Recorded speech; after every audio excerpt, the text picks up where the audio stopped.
I found out about the tow order the way you find out about most HOA problems.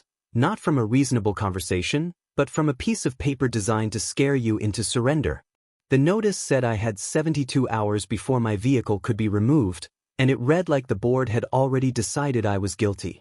The question that hit me first was simple and brutal. Can I stop the HOA tow order in 72 hours? The next thought was worse. If they could do this over one complaint, they could do it again whenever they wanted, to anyone they didn't like. The air outside had that early summer heat shimmer, the kind that makes everything feel tense before anything even happens, and I could already sense my neighbors watching for the next scene. I wasn't about to give them one. I've lived in communities with rules most of my adult life. I'm not the person who leaves trash cans out for days or parks in the middle of the street like it's a private driveway.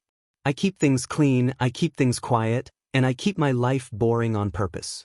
In a place run by a committee, boring is protection. But boring doesn't help when the association decides you're a target. The neighborhood looked like every brochure ever printed for people who want to feel safe and orderly. The lawns were trimmed into soft rectangles, the sidewalks were wide, and the streetlights made the evenings look calmer than they really were. On the surface, it was peaceful. Underneath, it was a system built on leverage. The board called it maintaining standards. The people who'd been here long enough knew it was about control. It didn't start with towing. It never starts with towing. It starts with little things that sound harmless when you say them out loud. A note about parking alignment. A reminder about community appearance. A vague warning about nuisance behavior. The messages always came wrapped in polite language, like a smile hiding a set of teeth.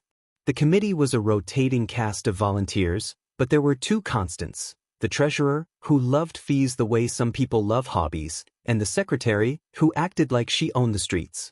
I never used her real name in my notes. I called her Ms. R, because she had one mode and one mode only, rules as a weapon. Ms. R wasn't loud in the usual way. She didn't need to be. She had that kind of confidence that comes from knowing the process is on your side. She would show up at neighborhood events with a clipboard and a tight smile, talking about compliance like it was community service. She watched people the way security cameras watch people, not to understand them, but to catch them. I had managed to stay off her radar, mostly because I didn't give her much to work with. I parked my vehicle in my driveway like everyone else. It wasn't abandoned, it wasn't leaking, and it wasn't blocking anything. It was simply there, a normal object in a normal place. Then came the petty complaint. I didn't know who filed it at first. The association never tells you who complained, and honestly, they don't have to. The mystery is part of the pressure. If you don't know who did it, you start suspecting everyone, and suspicion makes a community easier to manage. The first sign was a generic email from the management office, the kind that feels automated but always has a human agenda behind it. It said they had received a report of a parking violation and needed me to correct it immediately. No photo attached. No date. No time. No specific rules cited. Just the vague idea of wrongdoing dropped in my inbox like a stink bomb. I replied the way I always do when someone accuses me of something without details. I asked for the exact rule, the exact date, and the exact issue being claimed.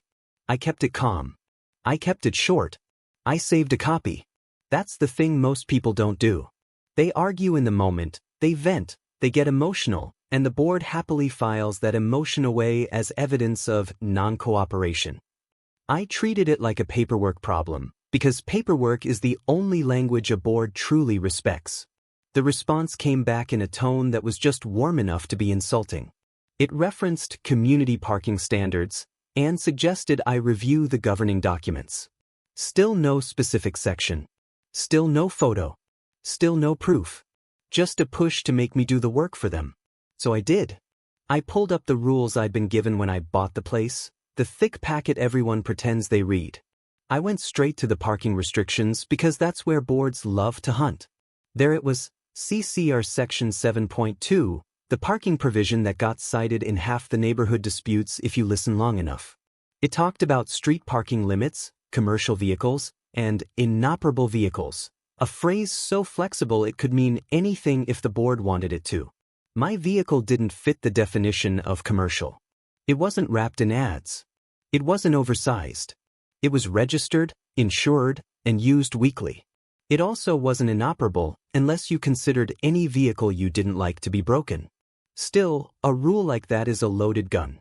If they could argue the wrong definition, they could justify anything. I wrote back again, referencing CCR Section 7.2 and asking them to specify which clause they believed I violated.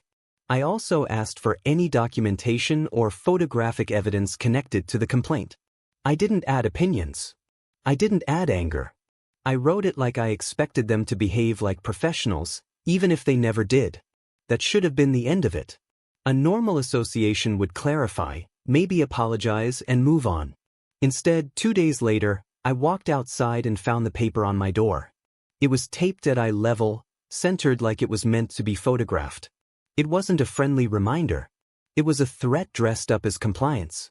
The header read Tow Authorization Notice dated May 12th, and the body said I had 72 hours to remedy the violation or the association could authorize removal at my expense. It didn't say could in a gentle way. It said could like a judge says it right before a sentence. My stomach dropped, but I didn't move the notice. Not yet. The first thing I did was take a photo of it exactly where it was.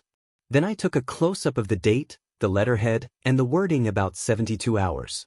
Then I took a picture of my driveway showing how the vehicle was parked, how it wasn't blocking anything, and how it looked like every other vehicle in the neighborhood. I made sure the photos captured the same angle each time, because consistency matters when someone is playing games. Then I went inside and started a folder. I created a simple log. What happened? Who sent what? What I replied. What rule they claimed. What rule they didn't claim.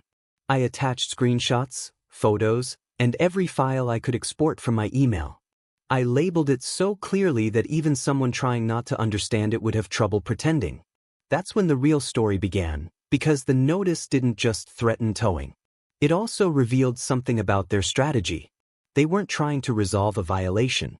They were trying to create panic. 72 hours is short enough to make you scramble, but long enough to feel like you're being watched the whole time. It turns your life into a countdown. It dares you to make a mistake. Because coordination means intention. By midday, the social pressure got louder. A neighbor I barely knew waved in that overly friendly way people do when they're fishing for information. Another slowed their walk near my driveway like they were casually observing something that wasn't any of their business. I didn't engage. I smiled, nodded, and went back inside. If this was going to become an HOA nightmare, I wasn't going to play the part they wrote for me. I checked the 72-hour deadline again and calculated the exact end time based on the notice. It didn't specify an hour, which was another detail that helped them and hurt me. Ambiguity lets them choose the moment that benefits them most. So I decided the real deadline was the moment they wanted me to believe, not the moment they could prove. I wrote down the timeline anyway. Notice dated May 12th, observed on May 12th, acknowledged by email on May 12th, tape replaced May 13th. I noted that the association had still provided no clause citation and no evidence. Then I did the one thing that made the whole situation shift from annoying to serious. I spotted a tow truck at the far end of the neighborhood. It wasn't in my driveway, and it wasn't hooking anything yet. It was just parked near the entrance like it belonged there. Maybe it was for someone else. Maybe it was unrelated. But in a community where towing is used as a scare tactic, a tow truck parked like that becomes a message. My pulse picked up, and I felt that instinct to rush outside and do something dramatic. Instead, I took a breath, grabbed my phone, and photographed it from my front window, careful to capture the street sign in frame without revealing anything personal. Then I wrote it in the log. Tow truck observed near entrance, May 13th, early afternoon. That was my deadline beat, the moment the clock became real. Because even if the truck wasn't for me, the association wanted me to believe it could be. They wanted me to feel like the 72 hours could shrink to a single moment. And that's when I decided I wasn't going to resolve anything until they gave me what they refused to give from the start, written justification. I opened a blank document and titled it Vehicle Tow Dispute Record. I listed every contact. I attached every screenshot. I embedded photos with dates. I wrote short summaries in plain language.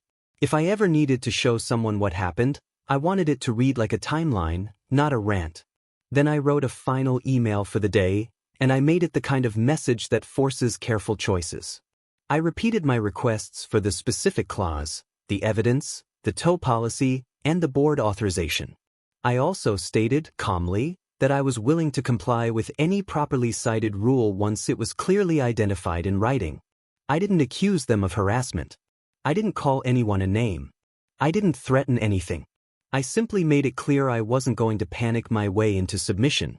I hit send, and for the first time since the notice appeared, I felt something close to control. Because now, whatever they did next, they would have to do it while my record grew sharper. They could tow, but they'd do it with a documented refusal to cite the rule. They could back off, but they'd do it after I forced them into a written corner. They could escalate, but escalation leaves footprints. And footprints are exactly what I was collecting.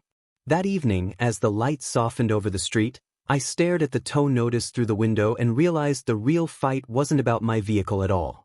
It was about whether the association could invent authority on the fly, then force me to treat it as real. They had 72 hours to make me fold. I had 72 hours to make them prove their story.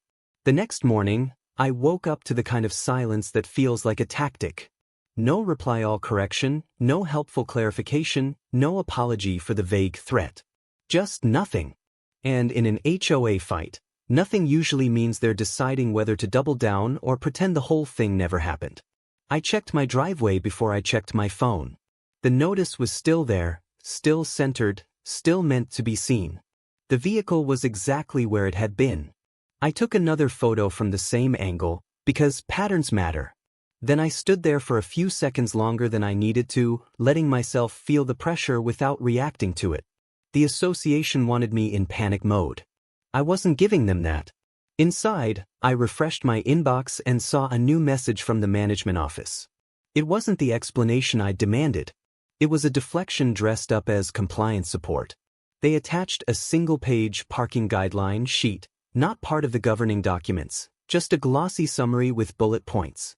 It listed common violations, including an item about unsightly vehicles, and it ended with the same warning tone about enforcement actions. It didn't cite CC/R Section 7.2. It didn't cite any clause at all. It also didn't answer my questions about the tow policy or board authorization. A guideline sheet is not a rule. It's a suggestion pretending to be law. I added the attachment to my folder anyway, because the more they tried to substitute unofficial documents for actual authority, the more obvious their weakness became. I replied one more time, staying calm and almost painfully polite. I acknowledged their attachment and asked, again, for the specific governing document section being enforced, the evidence, and the written tow policy. I also asked whether a hearing was available before towing, since most associations claim to offer due process for enforcement. Then I waited. An hour passed. Then two. The silence stretched out, and I could almost feel Ms. R in her element, letting time do the intimidating for her. She didn't need to answer quickly. She had a clock on her side. That's when I decided I couldn't just react to what they sent. I had to go looking for what they didn't want me to see. The association didn't publish much in the open, but it loved leaving traces. Community newsletters. Meeting announcements. Agenda postings on the tiny bulletin board near the clubhouse mailbox cluster. The kinds of things most people walk past without reading because they assume it's all boring. Boring is where the leverage hides. I walked down to the mailbox area mid-morning, partly because I needed to check my mail and partly because it was a place the board treated like a stage. The sun was already bright enough to make the pavement glare, and the whole area had that quiet, curated look that always felt slightly performative. The bulletin board had a new posting, a meeting announcement for a special compliance session scheduled for the following evening. No details about why it was special, no list of topics, just a time, a date, and the board's name at the bottom. I pulled my phone out and photographed it. Then I leaned closer and noticed the corner of another sheet behind it, a page with a heading that looked like an agenda.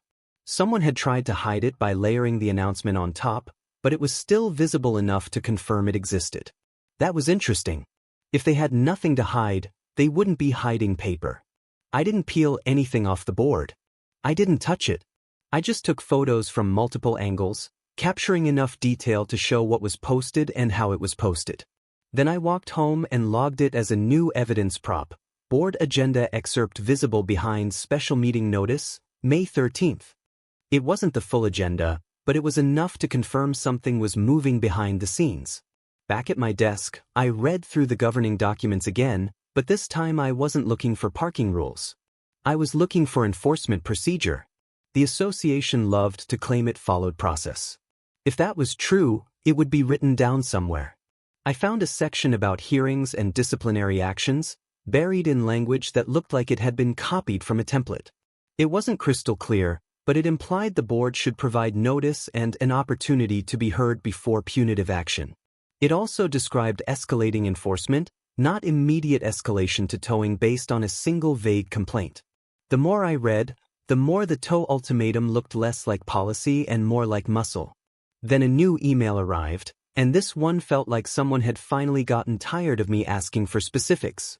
It came from the treasurer. The treasurer wasn't Ms. R's twin in style, but he played the same game with different tools. Where she used authority, he used consequences. His message was short and heavy on implication. He said the association had the right to enforce parking restrictions, and he reminded me that costs related to enforcement could be charged back to the owner. There was the real threat. Not just the tow. The bill. I could almost hear the way they wanted it to land in my stomach. Tow fee, storage fees, administrative fees, maybe even a fine on top. Not because I'd done something harmful, but because money turns discomfort into obedience. And right on schedule, my mind did the math for them. If a tow happened, there would be a removal fee. Then daily storage. Then a processing charge from the association.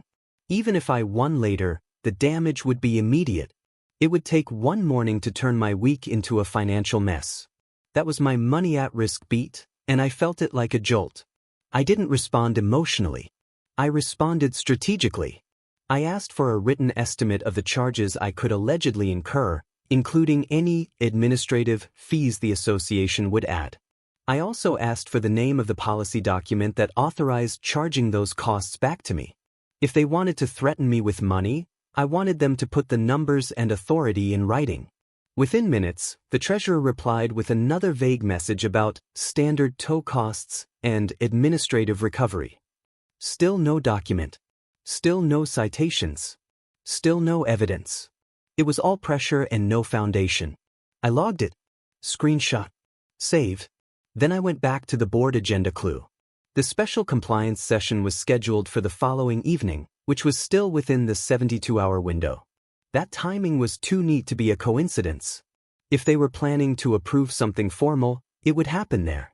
If they were planning to retrofit justification after threatening me, it would happen there too. Either way, I needed to make sure they couldn't pretend I wasn't asking for process. So I sent a new email to the entire board list, including the treasurer and the management office, and I did it in the cleanest language I could manage. I referenced the special compliance session notice. I requested that my alleged violation be placed on the agenda explicitly. I requested copies of any documents or evidence to be discussed about my vehicle before the meeting. And I requested the opportunity to be heard before any towing action could occur. I didn't accuse. I didn't rant. I just forced the issue into the open. Then I printed my latest log pages and placed them in a simple binder, because the act of physically organizing it made me calmer. It wasn't just an emotional fight anymore. It was a record. By afternoon, the neighborhood started to feel different. People were out more often than usual. Doors opened a little wider. Walks slowed near my driveway. The vibe wasn't overt hostility. It was curiosity mixed with that subtle thrill of watching someone else take the heat.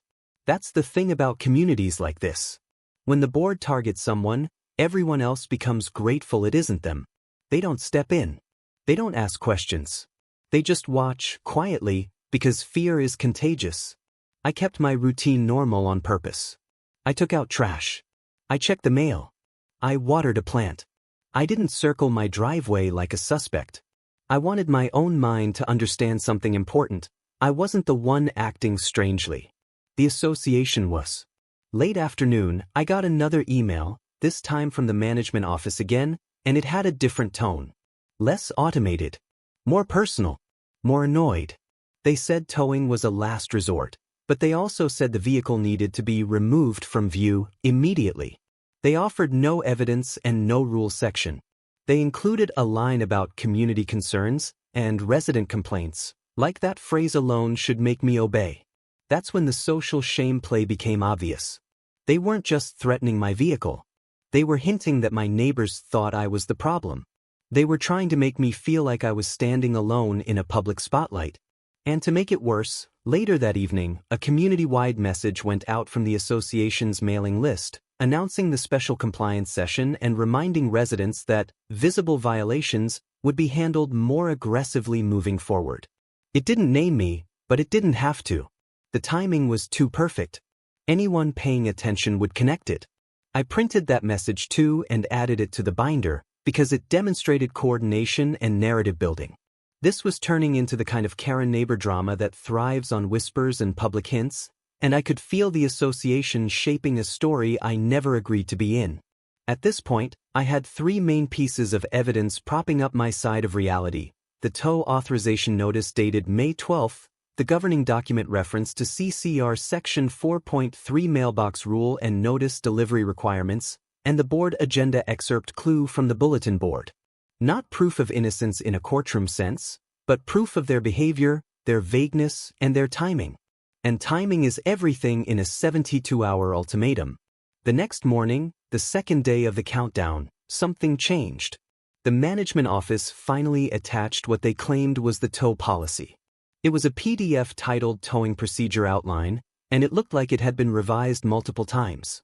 It wasn't professionally formatted. It wasn't clearly part of the official governing documents. But it was something. I read it carefully. The policy described a step-by-step process: notice of violation, opportunity to cure, and documentation requirements before towing. It also referenced posting a warning on the vehicle itself in addition to notifying the owner. It included an internal authorization form and a requirement that a board member approve towing in writing. It didn't read like a free-for-all. It read like a process designed to protect the association from accusations of abuse. Which meant two things. 1, they had been withholding this on purpose. 2, they weren't following it. Because I hadn't received a warning on the vehicle. I had received a door notice. I hadn't been given a rule citation. I hadn't been shown evidence. And I hadn't been offered a hearing. The policy, even in its sloppy form, implied they should do all those things. That policy document became my escalation evidence prop. I saved it, printed it, and highlighted the sections about authorization and documentation. Then I sent an email that was basically a mirror held up to them. I referenced their towing procedure outline and asked them to confirm which steps had been completed in my case. I asked for the internal authorization form referenced in their own document. I asked for the written board member approval required by their own policy. And I asked why no warning had been posted on the vehicle as described. I kept my tone neutral, but the message did something important. It forced them into a simple choice: admit they didn't follow their own procedure, or fabricate compliance retroactively. Either option would leave fingerprints. The treasurer replied quickly this time, and it was clear my email had hit the nerve he cared about most. He said the association had discretion and could act to protect the community. He repeated that costs could be charged back. Discretion. Protect. Community. Those are the words people use when they can't produce the rule they need. I wrote back once, asking him to identify, in writing, which part of the tow policy allowed bypassing the steps. I asked for the page number and paragraph, because precision makes bluffing harder. Then something happened that made the whole situation feel sharper. The bulletin board posting disappeared. I went to the mailbox area in the afternoon and the special compliance session notice was still there, but the hidden agenda page behind it was gone. The layered paper trick had been cleaned up. The corner I'd photographed before was no longer visible. They were editing their own trail. Good thing I'd already captured it. I added that to the log too. Agenda excerpt removed, May 14th. The association didn't know what I knew. They didn't know I had photographed it before it vanished. They likely assumed no one would notice. That assumption told me something about how they viewed residents: compliant, inattentive, and easy to manage. I wasn't playing that role. By early evening, I had built a procedural trap without ever raising my voice. The trap wasn't dramatic. It was simple. If they towed without documenting the steps in their own tow policy, they'd be contradicting themselves in writing. If they tried to backfill documentation later, I'd have time-stamped proof of the gaps. If they backed off, they'd do it after a chain of emails showing they couldn't cite authority. The whole thing came down to one thing. Would they risk the consequences of acting outside their own process? And that's when the legal consequence beat arrived, right on schedule, like a switch flipping. The management office sent a message that tried to sound cooperative, but it was really a warning. They said towing could proceed if the vehicle wasn't removed by the deadline, and they reminded me the association's actions were protected under its authority. Protected. That word wasn't for me. It was for them. It was what people say when they're trying to convince themselves they won't be held accountable. I replied with a calm question that didn't threaten anything but made accountability unavoidable. I asked whether the association's insurance and risk policies required them to follow the written tow procedure in order to remain covered for enforcement actions. I also asked whether the board had documented compliance with its policy in my case, because I wanted to avoid unnecessary exposure.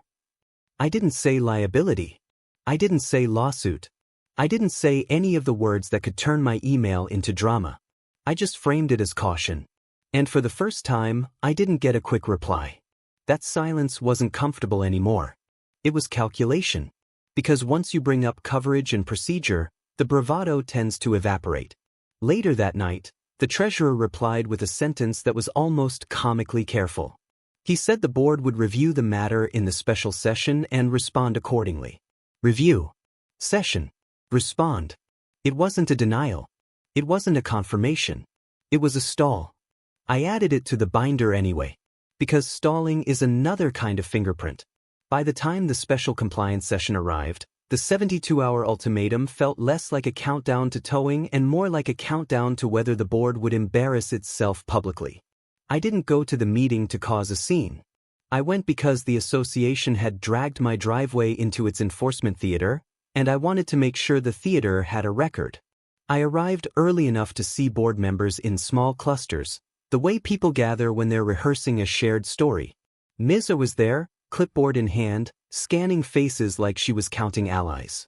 The treasurer looked tense, like he hated that this was getting complicated. No one approached me directly. No one offered clarification. No one produced the magical rule clause they'd been refusing to cite. The session itself wasn't conducted like a fair process. It felt like a closed loop the board controlled.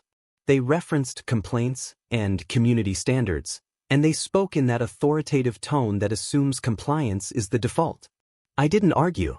I didn't disrupt. I simply noted what was said and what wasn't said. And the biggest thing that wasn't said was any actual governing document clause. When the meeting ended, I walked out with the same thing I walked in with, a record of their vagueness and their posture. But I also walked out with something else. A new piece of paper had been slipped under my door while I was gone. I saw it as soon as I got home. It was another notice, but this one was different. It wasn't a tow ultimatum. It was a final compliance warning with a new date stamp and new phrasing. It claimed I had been previously notified and that failure to comply would result in enforcement action. They were rewriting history in real time. I photographed the notice exactly where it lay. I captured the date. I captured the language about previously notified. Then I placed it next to the original tow authorization notice dated May 12th and compared them line by line. They were different documents, but they were trying to tell a single story, that they had followed process. The problem for them was that my binder told a different story, with time-stamped emails and policy references and photos showing what actually happened. Two sentences kept repeating in my head as I updated my log and stacked the evidence in order. They were trying to tow a vehicle without proving a violation, and they were trying to manufacture procedure after the fact. At this point, the narrative was clear enough that even I could summarize it without emotion. They threatened towing, refused to cite the rule, and leaned on money and shame to force compliance. When I demanded written justification and their own policy, they shifted to stalling and rewriting their paper trail. That was the recap I needed to keep myself focused, And it was also the recap anyone else would need to understand why I was about to stop reacting and start countering. Because this was where the retaliation phase began.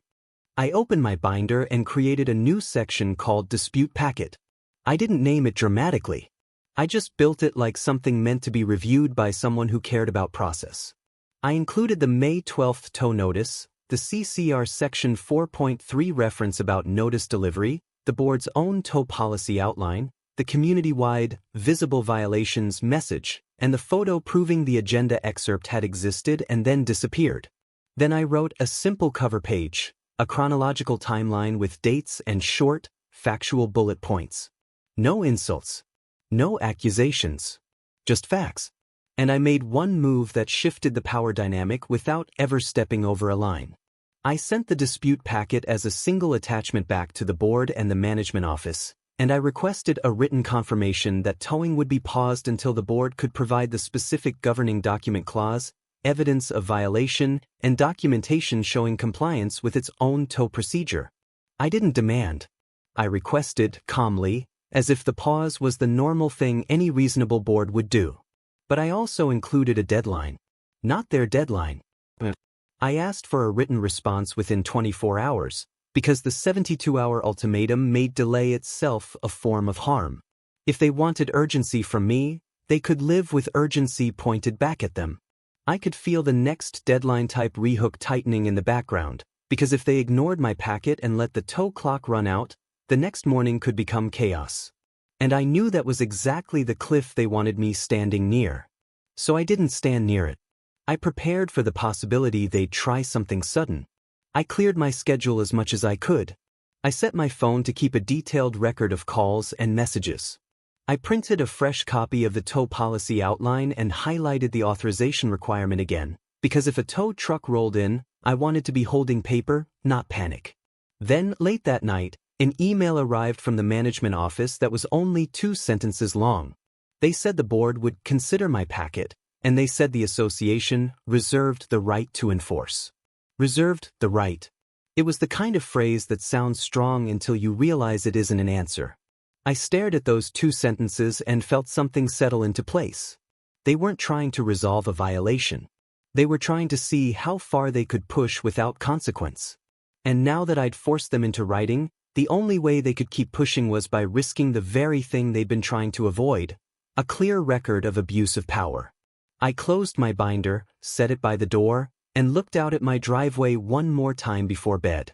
The streetlight made the pavement glow in a flat, quiet way that felt almost unreal, like the calm before a storm that's already scheduled.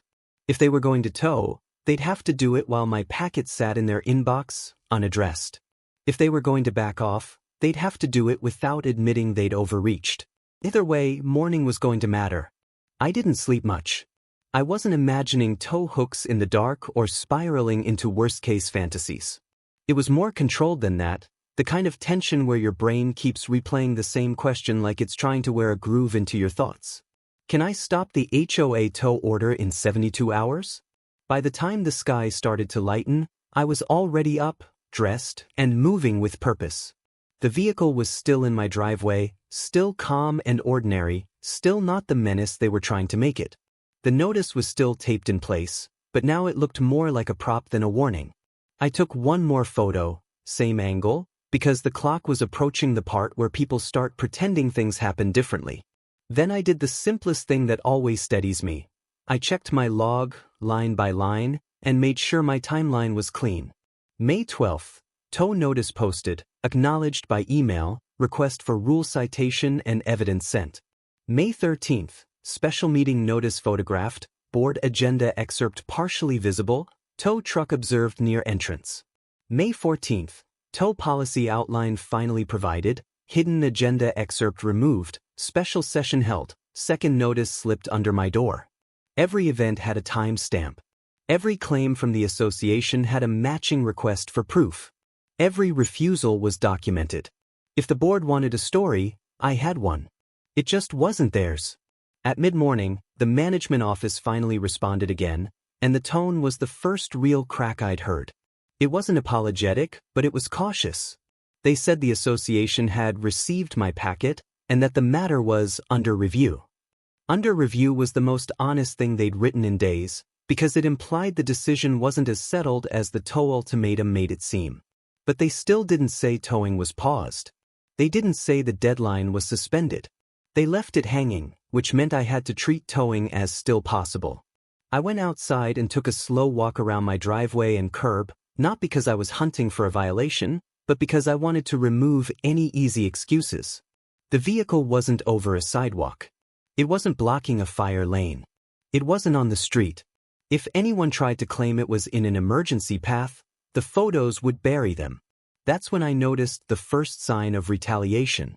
Someone had left a small bright sticker on the lower corner of my windshield, just above where it would be seen immediately.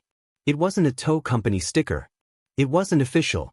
It was one of those courtesy warning type things people can buy in bulk, meant to look authoritative without being real. My pulse jumped for a second, then steadied. Because a fake warning sticker told me everything I needed to know. The board wasn't just enforcing. Someone was performing enforcement. I didn't peel it off right away. I photographed it in place, close up and wide shot. Then I used a glove to remove it and placed it on a sheet of paper like it was evidence, because it was. I noted the time and the condition of the adhesive. Then I did something important for the record. I emailed the management office and asked whether the sticker was placed by the association or an authorized contractor. I attached the photo. I asked for written confirmation. If they said yes, they'd own it. If they said no, they'd have to acknowledge unauthorized intimidation was happening under their enforcement umbrella. Either way, the sticker wasn't just annoying. It was a trapdoor.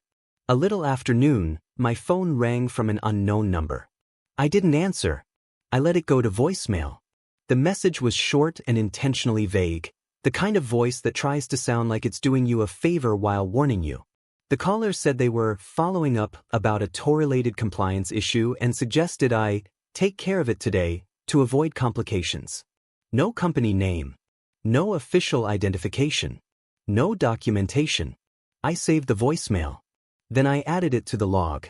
Anonymous tow-related call received. No identification given. That was the moment the whole thing sharpened into clarity. The association wasn't just threatening towing as a policy action. It was letting the threat roam around in the neighborhood like a stray dog, snapping at my doorstep, my phone, and my windshield. And I could feel the social shame layer thickening too. I saw a neighbor pause near my driveway again, glance at the sticker spot, then keep walking like they hadn't looked. The community was absorbing the narrative the board wanted, that I was the problem homeowner who needed enforcement. I wasn't going to argue with neighbors. I wasn't going to plead my case on the sidewalk. I wasn't going to feed the rumor cycle. I was going to starve it with procedure. I went back inside and opened the towing procedure outline again, the one they'd finally sent. I reread the section about authorization and documentation. It mentioned an internal approval form and a record of steps taken. It described notice being placed on the vehicle and a specific curing window. It also implied that towing wasn't a spontaneous decision made by a board committee member on a weekday morning, which meant my next move needed to do one thing: force them to choose between towing and exposing that they weren't following their own written process. So I sent a final, formal-looking email, still calm, still narration only in how I wrote it. I summarized the key issues in short bullet points. No governing document clause cited, no evidence produced, tow policy steps not followed, unauthorized sticker observed, unidentified call received. Then I requested 3 items specifically. The exact governing document section being enforced, including the clause text or reference. The internal tow authorization form or written approval referenced in their own policy. A written confirmation that towing would be paused until the association could demonstrate compliance with its own tow procedure. I ended with a line that wasn't a threat, but was impossible to ignore. Since towing would impose immediate costs, I needed written confirmation of policy compliance before any enforcement action proceeded. Then I did something that felt almost anticlimactic but mattered more than any dramatic confrontation. I printed that email, signed and dated a hard copy, and placed it in my binder. Because by now, I wasn't just communicating. I was building a record that could survive their rewriting attempts. About an hour later, the management office replied, and for the first time, The message contained an actual rule reference. Not a full clause, but a citation. They claimed the vehicle was in violation of the inoperable vehicle restriction under CCR Section 7.2, and that the association had received reports that it had not moved for an extended period. Reports. Not evidence. Not observation. Reports. They had finally picked a clause category, and it was the one I expected: inoperable. The term that can be twisted into anything if you don't force a definition. I didn't argue the definition in a rant. I didn't say the obvious, that a vehicle can be operable and still not move for a few days. I didn't say I work from home sometimes. I didn't say my life isn't a schedule the board gets to audit. I responded with proof, and I did it in a way that made their claim collapse without drama. I attached a photo of my current registration sticker. I attached a screenshot of my insurance card with personal details blocked.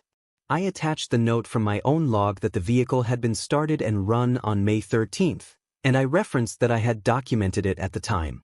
Then I asked one question that made the report strategy dangerous for them. What evidence did the association have that the vehicle was inoperable as opposed to simply parked? Because they couldn't answer that without admitting they had none. A few minutes later, I received a new email from the treasurer, and it was the first time he sounded even slightly uneasy. He said the board would accept my documentation and that the vehicle needed to be moved periodically to avoid future issues. Moved periodically. There it was again. An opinion masquerading as a rule. He also wrote a line that made my eyebrows rise. He said towing would not occur at this time, provided the vehicle remained in compliance. Not at this time. That phrasing was meant to keep a hook in me. It was meant to make me grateful and cautious, like they'd done me a favor. It was also meant to avoid admitting the tow ultimatum had been unjustified. I didn't respond with gratitude. I responded with closure. I wrote back and thanked him for confirming towing would not occur. Then I asked for written confirmation that the tow authorization notice dated May 12th was rescinded, since I had now provided documentation contradicting the alleged inoperable claim. Rescinded is a strong word, but it's also a clean one. Either a notice stands, or it doesn't. If they refused to rescind it, it meant they wanted the threat to remain active, like a loaded gun they could point again later. The management office replied instead of the treasurer. They said the notice would be considered resolved, and that no further action would be taken if the vehicle remained compliant. Considered resolved. Still not rescinded. So I pushed one more time, still polite, still factual. I explained that for my records, I needed written confirmation that the May 12th tow authorization was withdrawn and would not be used as a basis for future enforcement, since it was issued without a specific clause citation or evidence. That's when the story finally unraveled in the most satisfying way possible, not with a shouting match, but with a quiet administrative retreat. The next email came in, and it was from Ms. R. Her tone was suddenly formal in a way that felt like she had been advised to be careful. She stated that the association was closing the matter, and that the tow authorization would be voided in the file due to updated information. She added a line about how residents were expected to follow parking standards and that enforcement would continue. Updated information. That was their way of saving face. They weren't admitting they were wrong. They were pretending new data changed the outcome, as if towing had been reasonable until I updated them with basic documentation they should have asked for before threatening me. But I didn't need their apology. I needed the record. I printed her message and placed it at the front of my binder, right after the May 12th notice. Then I wrote one final log entry, May 15th, tow authorization voided in association file. It should have ended there. But boards like this don't like losing. And Ms. R especially didn't like being forced into writing that her big threat had been voided. So the revenge part of the story wasn't about punishing anyone. It was about making sure this couldn't happen again, not to me and not to some quieter neighbor who would panic and pay. I opened the governing documents again and found the clause about member requests and meeting records. Associations are required to keep certain materials available to members, and even when they try to dodge, a written request creates accountability. I drafted a short request for the next board meeting. I asked that the tow policy be formally adopted and distributed, including clear definitions for inoperable, and a standard for what qualifies as evidence. I asked that enforcement notices include clause citations and documented proof going forward. I also requested that the board record in its minutes that a tow authorization had been voided due to lack of supporting evidence, without naming me or my lot. I wasn't doing it to embarrass them publicly. I was doing it to make the process heavier, so it couldn't be swung around like a bat. Then I added the final procedural trap. I requested that my dispute packet be entered into the association record as correspondence related to enforcement procedure, because once it's a record, it can't be erased as easily. I sent it and logged it. 2 days later, the association published the agenda for the next meeting, and for the first time since I'd moved in, there was an item labeled Parking Enforcement Procedure Review. It wasn't dramatic. It wasn't personal. But it was exactly what I wanted. A policy discussion forced into the open. That was the climax, the satisfying turn where the association had to stop using vague threats and start talking about procedure like adults. And I didn't need a cheering crowd to feel the win. I just needed one thing: proof that my 72-hour scramble had turned into a long-term constraint on their power. The aftermath came quietly. The neighborhood energy shifted. People stopped lingering near my driveway. The weird curiosity cooled off. One neighbor who had been extra watchful started acting normal again, the way people do when the drama doesn't pay off. Ms. R still walked with her clipboard sometimes, but her eyes didn't linger on my property the same way. I kept my vehicle where it belonged. I moved it when I needed to, like any normal person. I didn't change my life to satisfy someone else's obsession. But I did change one thing. I kept my binder. I labeled it and stored it where I could reach it easily, because that's what living under an HOA taught me. The most powerful thing you can have in a petty enforcement fight isn't a louder voice. It's a cleaner record. And when I thought about how close it came to a tow, I realized the real danger wasn't the tow truck. It was the board's willingness to threaten first and justify later. That's why I didn't feel guilty pushing back. The association had tried to turn procedure into intimidation, and I turned it back into procedure. If you've ever dealt with a homeowners association drama that started with a petty complaint and turned into a full-blown power trip, you know how fast it can spiral. This was my HOA revenge story, not because I broke rules and got away with it, but because I forced the people abusing rules to face their own paperwork. So if you want more stories like this one, please like, share, subscribe, turn on notifications, and drop your own HOA versus homeowner experience in the comments. Thanks for watching. The funny part is I thought it was over after that policy review showed up on the agenda, but that's how these places get you. The moment you prove you won't fold, someone decides they need a different angle. About a week later, I walked to my mailbox and found a new community notice posted, this one about driveway usage and approved surfaces, with a reminder that fines could be issued for non-compliance. I read it twice and felt my stomach tighten, not because I'd done anything wrong, but because the timing felt familiar. The board wasn't done enforcing. It was just shifting targets. I looked at the bulletin board again and noticed something else layered behind the new posting, a corner of paper with a heading that hinted at another special session, another compliance push, another chance for someone like Ms. R to flex control. And as I stood there, holding my mail and staring at that half-hidden corner, I realized the next video wasn't going to be about towing at all. It was going to be about what happens when the association decides your driveway isn't just a driveway anymore.